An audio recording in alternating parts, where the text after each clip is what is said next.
Shalom Bapak Ibu Saudara yang saya kasihi. Apa kabarnya saat ini? Saya percaya semua kita adalah orang-orang yang selalu ada dalam perlindungan dan pertolongan Tuhan. Melewati kondisi apapun dalam hidup kita hari ini, Bapak Ibu Saudara, kita tidak punya hak untuk komplain, kita tidak punya hak untuk mengeluh, Bapak Ibu Saudara. Kenapa? Karena Tuhan memang tidak pernah menjanjikan dalam hidup kita bahwa hidup kita akan selalu dalam keadaan yang baik, ya, dalam artian bahwa seturut dengan apa yang kita ingin, kita harapkan dan sebagainya.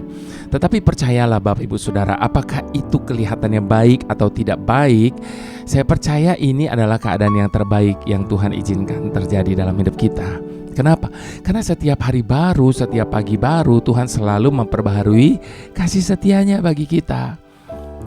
Nah, kalau Tuhan selalu memperbaharui kasih setianya bagi kita, lalu atas dasar apa kita meragukan kasih Tuhan di dalam setiap tindakannya, di dalam setiap perizinannya yang boleh terjadi segala sesuatu dalam hidup kita ini? Itu sebabnya Bapak Ibu Saudara, apapun keadaan kita hari ini, bagaimanapun situasi kita saat ini, percayalah kalau Tuhan bawa kita dalam situasi ini karena Tuhan punya maksud. Dan maksud Tuhan atas hidup kita itu bukan hanya dalam keadaan kita baik, sehingga kita bisa menolong orang, dalam keadaan kita kaya sehingga kita bisa memberi, dalam keadaan kita dan sebagainya. Tetapi Bapak Ibu Saudara, di dalam segala keadaan, bahkan di dalam keadaan yang terburuk sekalipun, saya percaya Tuhan pasti sedang punya maksud bagi setiap kita di dalam situasi itu. Itu sebabnya sharing saya saat ini saya memberi judul menolong dan ditolong, atau ditolong dan menolong. Di dalam keadaan kita perlu pertolongan, kita bisa menolong orang, atau kita bisa menolong orang sementara kita ini memang tetap memerlukan pertolongan. Nah, Bapak Ibu Saudara, sebelum saya lebih lanjut menyampaikan perenungan singkat pada saat ini, saya mau ajak kita sama-sama berdoa terlebih dahulu. Mari kita satukan hati kita berdoa. Bapa yang sangat amat baik, saat ini kami datang di hadapan-Mu Tuhan, karena kami adalah orang-orang yang membutuhkan Engkau Tuhan. Di dalam setiap keadaan kami, bagaimanapun situasi hidup kami saat ini, kami sangat amat memerlukan Engkau Tuhan. Bahkan kami katakan kami tidak bisa hidup tanpa Engkau Tuhan. Itu sebabnya jagai hati kami Tuhan, jagai pikiran kami, supaya kami selalu boleh berpikir positif di tengah-tengah keadaan yang negatif sekalipun. Supaya kami mempunyai hati yang ikhlas untuk menerima segala keputusan-Mu, segala perizinan-Mu Tuhan atas hidup kami, bagi segala sesuatu yang boleh terjadi dan kami alami dalam hidup kami ini. Buka mata hati kami supaya kami boleh memahami bahwa di balik segala kejadian, di balik segala keadaan, Engkau pasti sedang mempunyai rencana, Engkau pasti sedang mempunyai skenario, Engkau pasti sedang mempunyai maksud di balik semuanya itu. Bantu kami untuk menyadari dan melihat kebenaran ini Tuhan, sehingga kami tetap dapat menjalani kehidupan kami, apapun dan bagaimanapun itu, dengan percaya bahwa kami mampu dan kami bisa hanya oleh karena Tuhan. Terima kasih Bapak, sertai perenungan singkat kami saat ini. Biarlah lewat perenungan yang sangat singkat ini, kami boleh menyadari, kami boleh memahami, kami boleh diingatkan dan disadarkan akan apa yang Engkau ingin kerjakan lewat hidup kami masing-masing di dalam segala keadaan kami apapun itu. Terima kasih Bapak, dalam nama Tuhan Yesus kami berdoa dan mengucap syukur. Haleluya, amin. Nah, Bapak Ibu Saudara, kalau kita berbicara tentang ditolong, mungkin itu lebih kepada selfish ya, karena kita maunya selalu diberi, ditolong dan sebagainya. Tapi kalau kita sudah berbicara tentang menolong, maka Bapak Ibu Saudara, itu tidak bisa dilepaskan dari kata kasih. Karena hanya orang yang memiliki kasih yang bisa memberi, menolong, dan sebagainya. Nah, saya rindu pada saat ini kita semua menjadi orang yang tadi itu, ya. Nah, tapi dengan satu syarat bahwa harus ada kasih dari Tuhan. Sebab tanpa dari kasih Tuhan, maka apa yang kita lakukan, kita itu tadi memberi, menolong dan sebagainya, itu pasti ada udang di balik batu. Ada maksud, ada niat untuk mendapatkan imbalan dari apa yang kita lakukan itu. Tetapi manakala ada kasih Tuhan dalam hidup kita, maka kita dapat melakukan semua itu dengan kerelaan, dengan sukacita, dan dengan keikhlasan.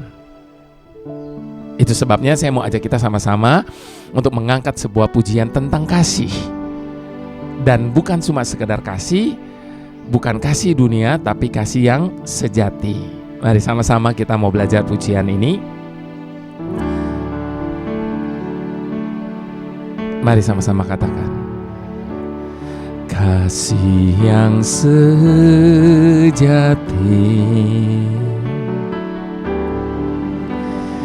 telah ku temui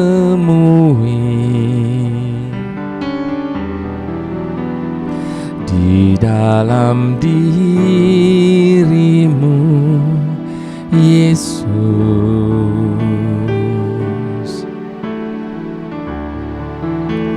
Hanya dalam kasih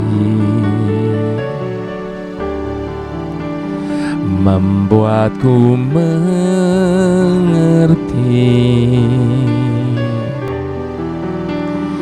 hidup saling mengasihi.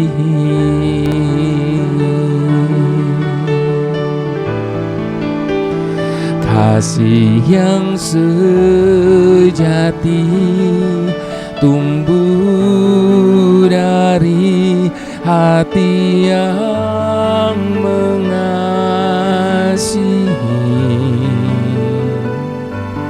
untuk lebih mengampuni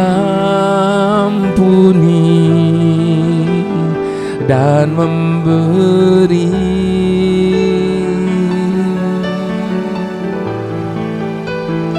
Kasih yang sejati lebih dari harta yang ku miliki. Tiada yang berarti tanpa kasih.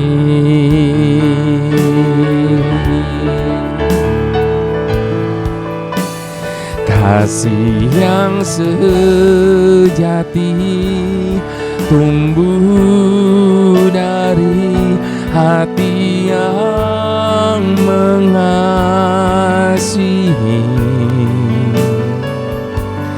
untuk lebih mengampuni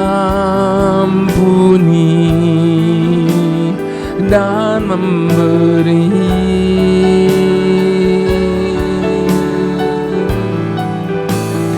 Kasih yang sejati lebih dari harta yang ku miliki. Tiada yang berarti tanpa kasih. Bapak Ibu Saudara, apapun yang kita miliki saat ini, semua tidak akan ada artinya tanpa kasih. Sebab kasih di atas dari segala-galanya, dan kasih adalah sesuatu yang begitu bernilai dan tidak dapat dibeli dengan apapun.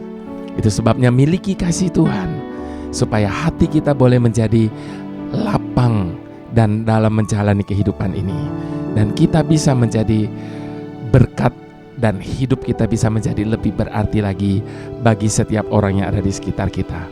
Mari sekali lagi kita mau angkat pujian ini sama-sama. kasih yang sejati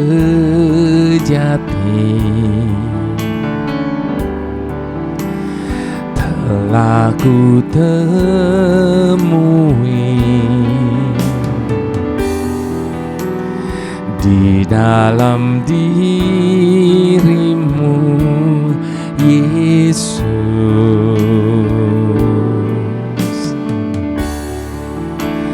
Hanya dalam kasih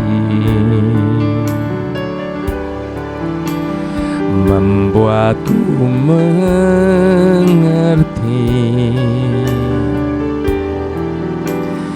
hidup saling mengasihi.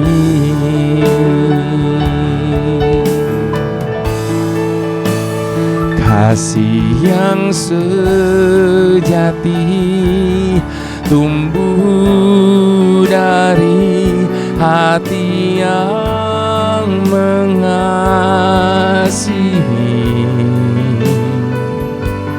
untuk lebih mengampuni dan memberi.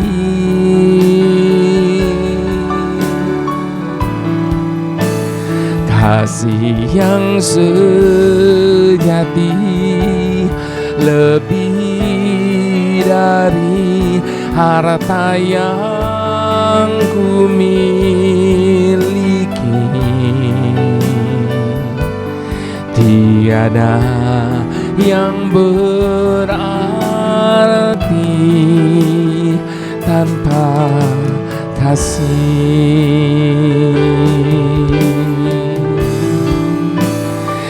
Kasih yang sejati tumbuh dari hati yang mengasihi,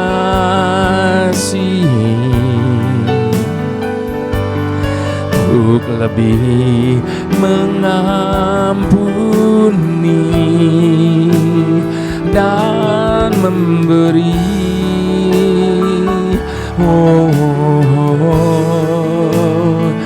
Kasih yang sejati lebih dari harta yang ku miliki.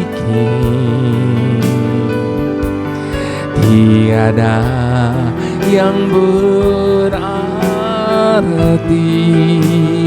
tanpa kasih. Mari kita membuka firman Tuhan dari kitab 1 Samuel 22 ayat yang pertama sampai ayat yang kelima, Bapak Ibu Saudara. 1 Samuel 22 ayat yang pertama sampai ayat yang ayat yang kelima. 1 Samuel 22 ayat 1 sampai 5. Judul dari perikop ini, Daud di Gua Adulam. Lalu Daud pergi dari sana dan melarikan diri ke Gua Adulam.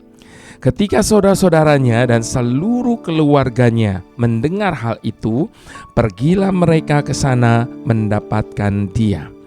Berhimpunlah juga kepadanya setiap orang yang di dalam kesukaran, setiap orang yang dikejar-kejar tukang piutang, setiap orang yang sakit hati, maka ia menjadi pemimpin mereka. Bersama-sama dengan dia ada kira-kira 400 orang. Dari sana Daud pergi ke Mispa di Moab dan berkata kepada raja negeri Moab, "Izinkanlah ayahku dan ibuku tinggal padamu sampai aku tahu apa yang dilakukan Tuhan kepadaku." Lalu diantarkannya lah mereka kepada raja negeri Moab, dan mereka tinggal bersama dia selama Daud ada di kubu gunung. Ayat yang kelima, tetapi Gad nabi itu berkata kepada Daud, "Janganlah tinggal di kubu gunung itu, pergilah dan pulanglah ke tanah Yehuda." Lalu pergilah Daud dan masuk ke hutan Keret. Nah, Bapak Ibu Saudara, Saya mau mengutip satu ayat lagi dari kitab Efesus 3 ayat yang ke-20, Bapak Ibu Saudara. Di situ dikatakan, dengan kuasa Tuhan yang giat bekerja di dalam diri kita, Tuhan dapat melakukan jauh lebih banyak daripada apa yang dapat kita minta dan pikirkan. Tuhan bisa melakukan jauh lebih banyak dari apa yang kita minta dan kita pikirkan. Tidak terbayangkan apa yang Tuhan bisa kerjakan dalam hidup kita. Bapak Ibu Saudara, satu kali saya ada baca sebuah kisah tentang kabar bahwa ada seorang wanita di Biloxi, Mississippi, Amerika, yang mencoba untuk melakukan usaha bunuh diri karena dia merasa bahwa hidupnya sudah tidak berarti lagi. Wanita ini nekat terjun ke laut berarus yang begitu kuat. Tapi pada waktu ia terjun, lewat seorang pria yang secara refleks buru-buru ikut terjun untuk menolong dan menyelamatkan wanita ini. Hanya saja Bapak Ibu Saudara, sampai di sini apa yang dia buat itu kelihatannya betul. Tetapi Bapak Ibu Saudara, ada sesuatu yang salah di sini. Kenapa? Karena ternyata pria ini lupa bahwa dirinya itu tidak bisa berenang. Dan dia ikut terjun ke dalam laut itu karena sekedar refleks saat itu, Bapak Ibu Saudara. Melihat wanita yang ingin bunuh diri, naluri kemanusiaannya, mungkin juga kasihnya lebih besar daripada kesadaran dia bahwa sebenarnya dia tidak bisa berenang, apalagi di dalam laut. Maka alih-alih menyelamatkan Bapak Ibu Saudara, pria ini justru mulai tenggelam dan terbawa arus yang begitu kuat itu. Dan ketika wanita itu melihat pria tersebut, dan karena ia bisa berenang, maka justru kemudian situasinya menjadi terbalik, Bapak Ibu Saudara.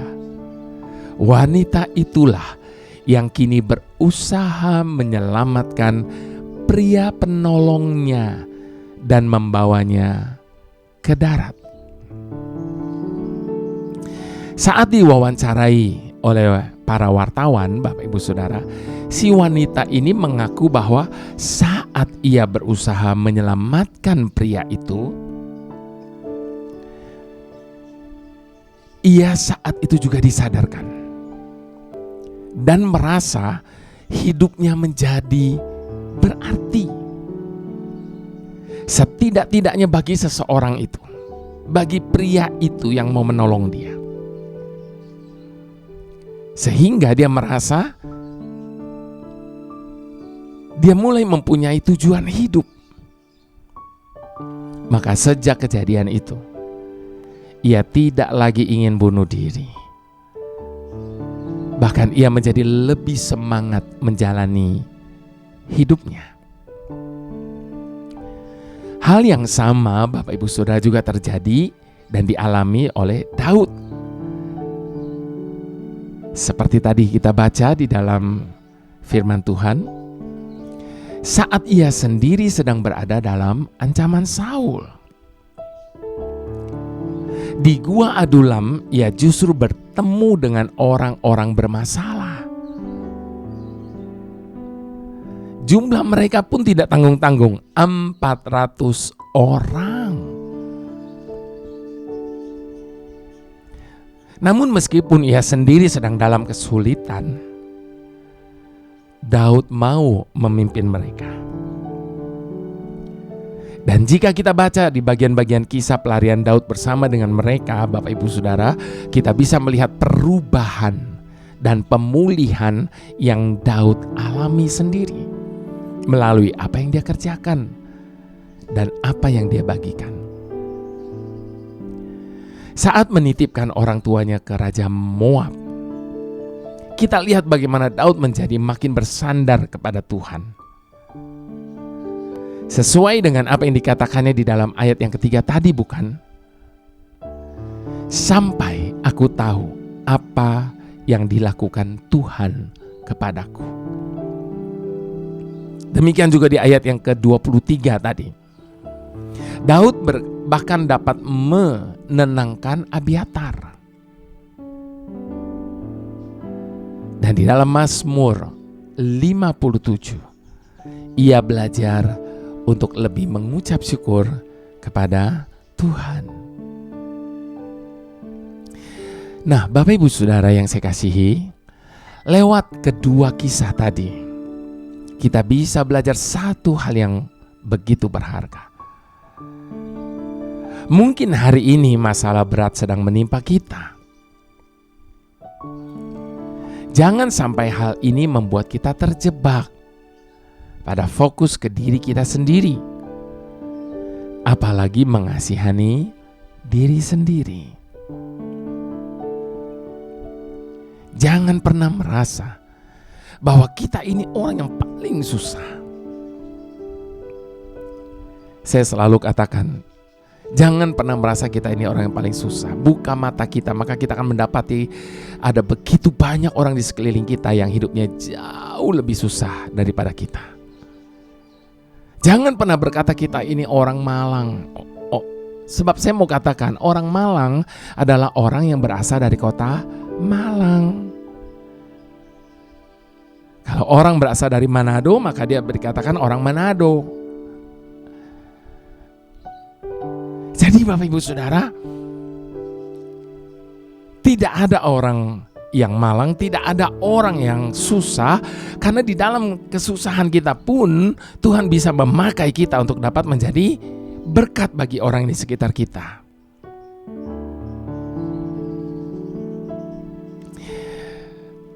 Lihat dan pedulilah pada sekeliling kita, Bapak Ibu Saudara. Dari situ kita belajar untuk bersyukur. Bahkan kita pasti akan mengalami pemulihan yang luar biasa. Mau mencoba? Buktikan sendiri. Kalau engkau sedang bersusah hati, ikutlah pelayanan ke rumah sakit. Ketika engkau mendoakan orang-orang yang sakit, percayalah ketika engkau pulang dari rumah sakit itu, bebanmu terasa terangkat semua, dan engkau menjadi ringan menjalani kehidupan ini. Saat kita butuh pertolongan, mari kita belajar untuk menolong terlebih dahulu. Sebab apa yang kita tabur, itu pasti yang akan kita tuai. Mari sekali lagi kita mau angkat pujian ini, Bapak Ibu Saudara.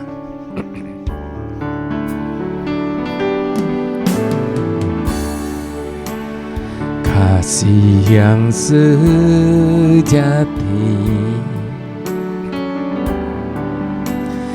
telah ku temui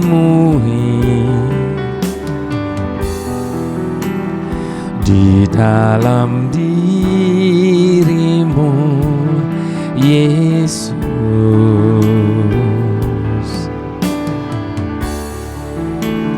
Hanya dalam kasih membuatku mengerti hidup saling mengasihi.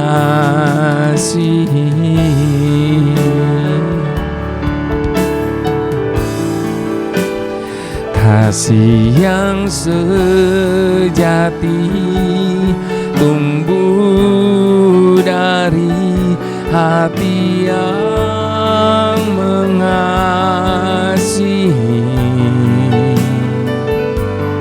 untuk lebih mengampuni dan memberi.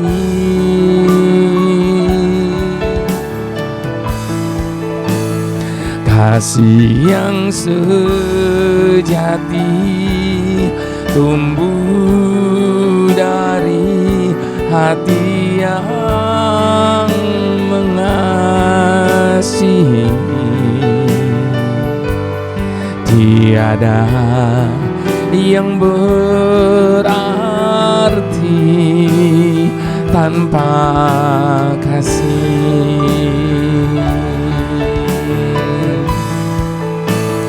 Kasih yang sejati tumbuh dari hati yang mengasihi,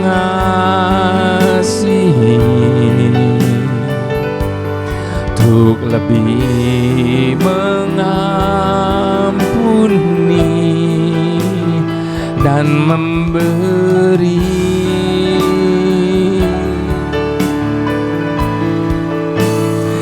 Kasih yang sejati lebih dari harta yang ku miliki. Tiada yang berarti tanpa kasih.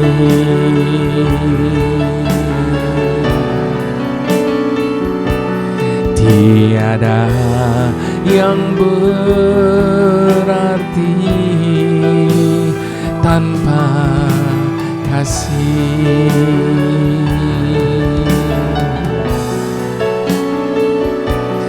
Tiada yang berarti tanpa kasih.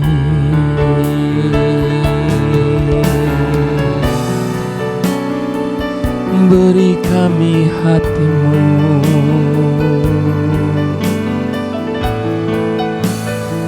untuk mengasihi lebih lagi. Beri kami mata-Mu untuk melihat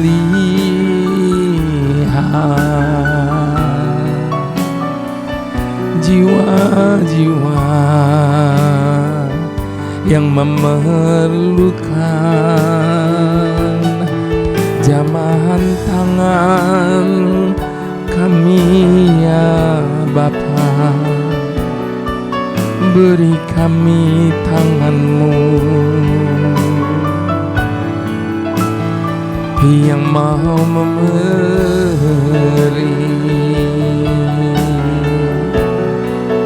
lebih lagi, lebih dan lebih lagi Tuhan.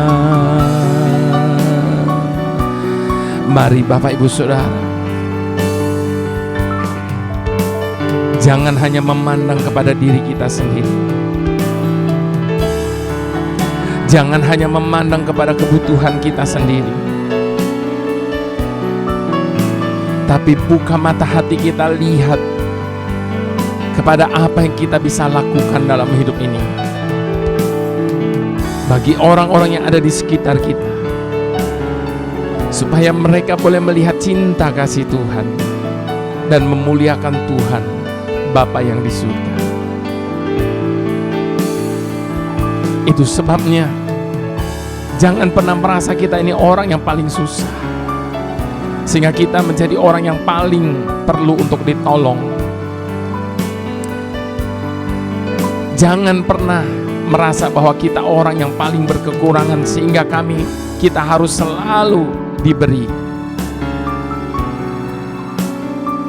Tetapi mari kita mau belajar untuk mencukupkan diri kita di dalam segala sesuatu, sehingga kita dapat berbuat sesuatu yang lebih lagi bagi orang-orang yang ada di sekitar kita.